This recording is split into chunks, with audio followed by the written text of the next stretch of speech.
La précarité est en augmentation. L'an dernier, le Resto du Cœur de Wavre connaissait une augmentation de fréquentation de 80% et depuis cette année, on en est déjà à plus de 30%.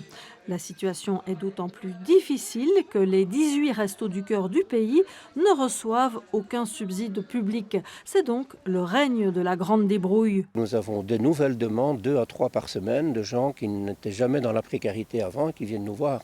Et la manière de fonctionner au niveau des rentrées financières, c'est exclusivement des dons de particuliers, de quelques entreprises, mais elles sont beaucoup trop rares.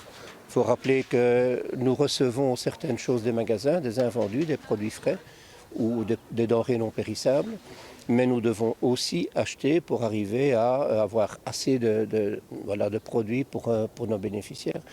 Mais c'est à peu près, oui, je dirais au moins 20 à 22 000 euros par an dont Wavre a besoin. 22 000 euros auxquels s'ajoutent 40 000 euros liés aux travaux de la maison dont l'ASBL est devenue propriétaire.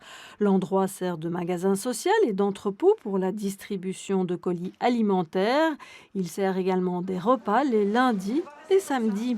Compte tenu des mesures sanitaires actuelles, la salle peut accueillir une vingtaine de personnes maximum. Paradoxalement, aujourd'hui, elle n'était pas remplie en raison du Covid Safe Ticket. Le CST donc, pose problème pour le moment. Ils n'ont pas tous leurs papiers. Donc on leur donne un numéro de téléphone où ils peuvent se renseigner pour avoir leur papier Covid Safe. Ici, l'aide est multiple et le besoin de bénévoles très impliqués des plus précieux. C'est des gens qui font un travail sans être rémunérés parce qu'on compte vraiment sur eux de 9 h du matin jusqu'à 3-4 h de l'après-midi. Et le jour où ils téléphonent pour dire « je ne sais pas venir, je suis malade », ça nous pose un vrai problème. Donc c'est vraiment un bénévolat qu'on fait pleinement, je vais dire. Évidemment, pas tous les jours de la semaine, mais qu'on fait pleinement.